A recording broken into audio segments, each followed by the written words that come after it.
Welcome to the History Unplugged podcast, the unscripted show that celebrates unsung heroes, myth-busts historical lies, and rediscovers the forgotten stories that changed our world.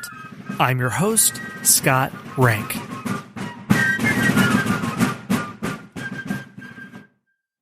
Hello, everyone. Welcome to this first live episode of History Unplugged, which is appearing in the History Unplugged podcast Facebook group. If you're listening to this on the History Unplugged feed after the fact, then I hope this will still be riveting audio for you, as I try to do with every episode. It's not going to have the same punch as being there live. I'm from the Midwest, and when I was growing up, we would watch the New Year's countdown, but it would almost always be a rebroadcast of what was happening in New York on Times Square. So if you're watching it live and they do the countdown, you think, okay, wow, it's 11 o'clock in Iowa. It's 12 in New York, so I'm very happy for you. It doesn't have the same razzmatazz. And then if you're watching the rebroadcast, you knew it wasn't actually live. So it's good, but not great. So that might be the equivalent experience. So I hope I've gotten you excited if you're not seeing this live. If you are seeing this live, then feel free to comment as I'm talking here, and I'll do my best to incorporate your input. So what I'm going to be doing here is discussing a topic that a listener gave to me, and you can type in comments as I'm going, and I'll give a preamble about 20 or 25 minutes, and then afterwards I'll do my best to address the topics that you bring up and incorporate it into this topic at hand. So here is the issue. This is something that was brought to my attention by a Norwegian listener named Carl, and he has an interesting perspective on his country's history and wants me to provide my feedback. It started out as a small question, but it turned into something much bigger. And it has to do with the term Quisling. Where did it come from? How do we use it today? What does it all mean? And I'll explain that at first, and then I'll get into the bigger issue. So the term Quisling has to do with a politician, Vidkun Quisling, who served in Norway during World War II. And I'll get into his whole background, but first let me get to Carl's question. So Carl says, I've heard both you and Dan Carlin from Hardcore History use the term Quisling. As a Norwegian, I do know the meaning, but I would like to hear your research on it because the first time I heard a foreigner use that word as traitor of our lands was in a House MD episode. However, every foreigner friend I have seems to not know both the meaning and the origin of the word. So I'd very much like to hear your take on it, and perhaps we can educate some of our more modern warfare fans out there. Okay, so the term Quisling, I hope I'm using it right. I haven't really heard it in speech before. I've just seen it in print, and I want to mispronounce terms, so forgive me, listeners. Quisling refers to a traitor who collaborates with an enemy force occupying their country. This comes from Vidkun Quisling, who is a Norwegian army officer who was in cahoots with the Germans during their occupation of Norway during World War II. A little bit of background on Quisling. He entered the army in 1911, and he was involved in diplomatic efforts. He served as a military attaché in St. Petersburg from 1918 to 1919, and in Helsinki from 1919 to 1921. He assisted in relief work in Russia and later for the League of Nations. When Britain and the Soviet Union didn't have diplomatic relations with each other, he represented British interests at the Norwegian legation in Moscow from 1927 to 1929.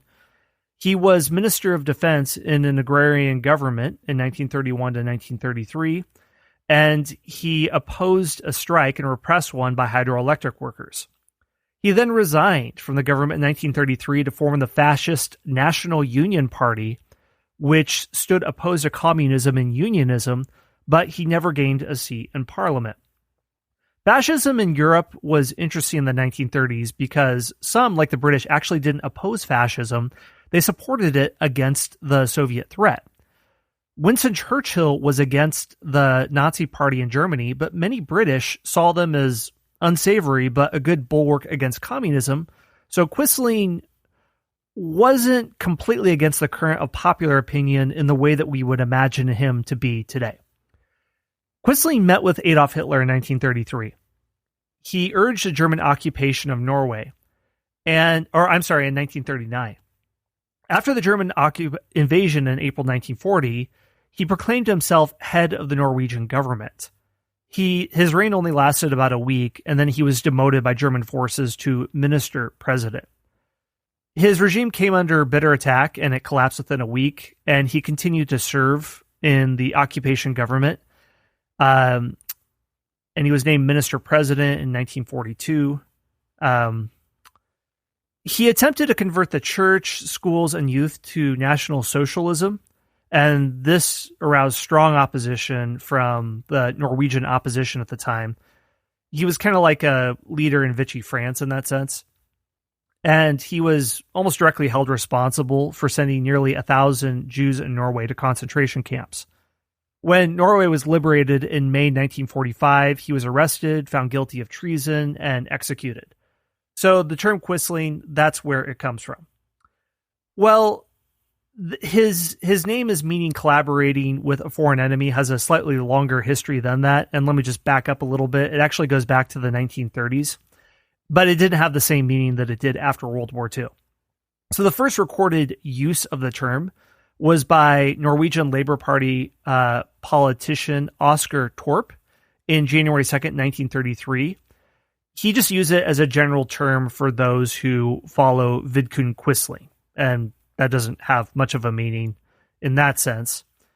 He was at this point in the process of establishing the National Union Fascist Party, and further uses of the term were in newspaper articles throughout the 1930s. There are cases in 1934 and 1936. The term for someone who collaborates with enemy occupiers came about with Quisling's unsuccessful coup d'etat in 1940, when he attempted to seize power and make Norway cease resisting the invading Germans.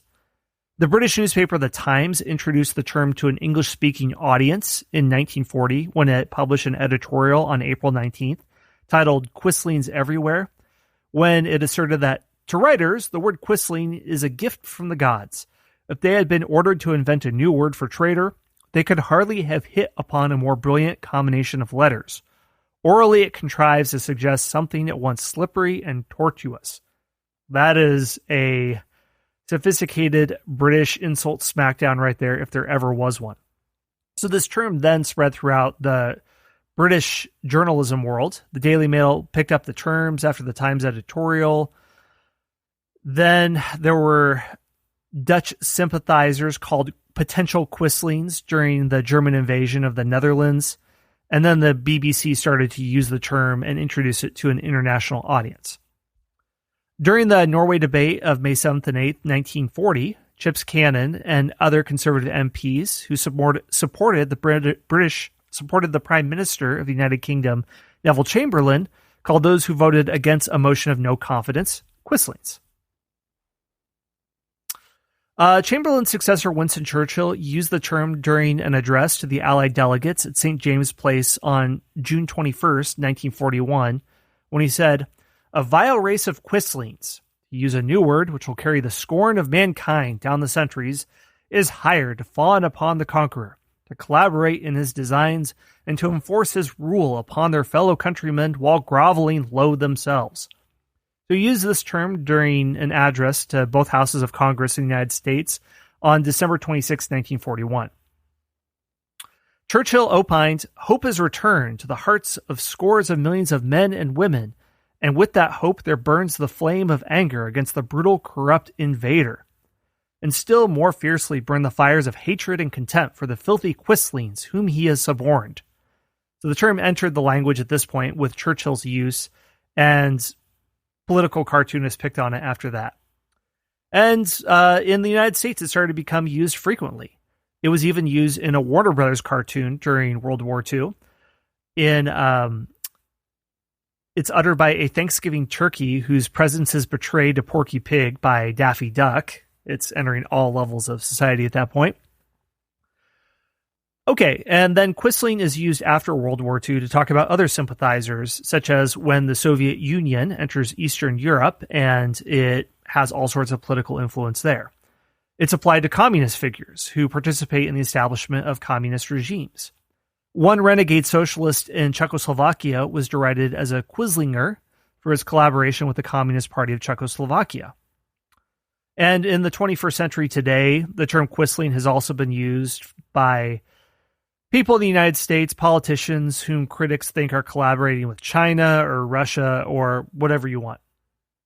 One of the first places that I encountered the term Quisling was in the Max Brooks book, World War Z, about a zombie apocalypse. And there's one interesting factor in this book where it's trying to hypothesize what would happen if an actual zombie invasion occurred. And at one point, there are people who have a mental breakdown because of the zombie apocalypse. They themselves think that they're zombies, think that if they collaborate with zombies and act like zombies, then they'll be spared. So there are people who actually believe themselves to be zombies. They're not zombies, but they act like them. And in the book, they're called Quislings. That's a way that this term has been appropriated in 21st century popular fiction.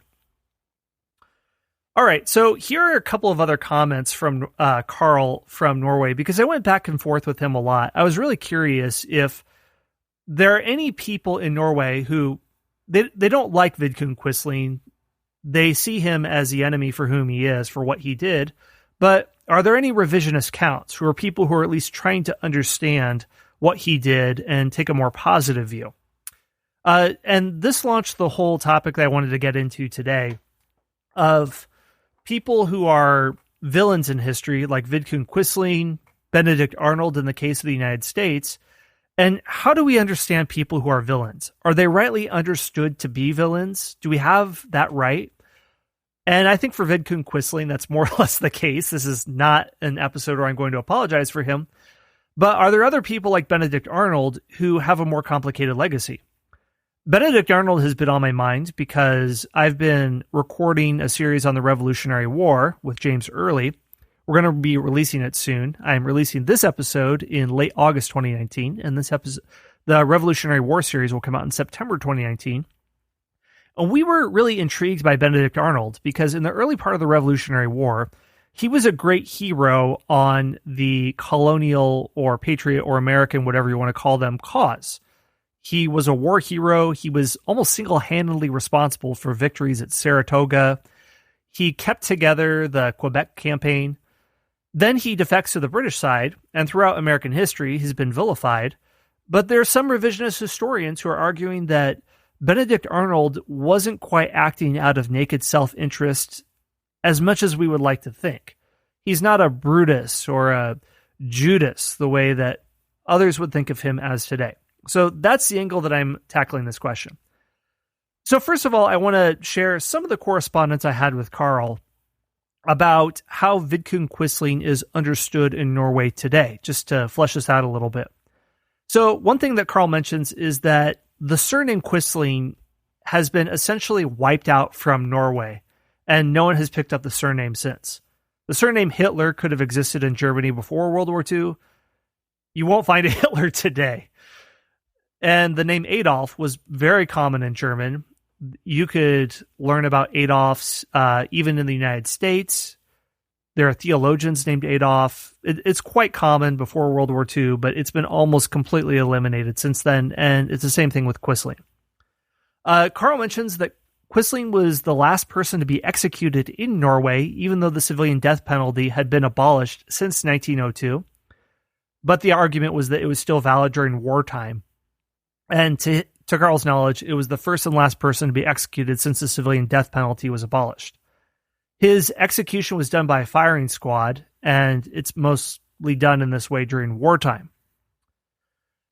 Those who hated Quisling said that as soon as he was executed, he collapsed like an old sack of potatoes to the ground.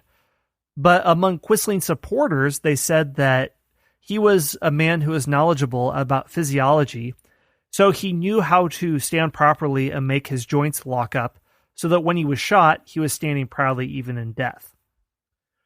Concerning Quisling's political career, once Norway was in World War II, the royal family and the sitting government fled to Great Britain, and the functional government was a government in exile.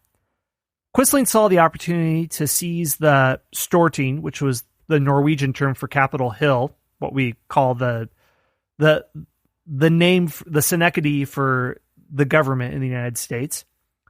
He claimed that his party, National Gathering, had taken power of the government since he said the cowardly Labour Party fled. For those who would take the side of Quisling, or for those who would say he's not a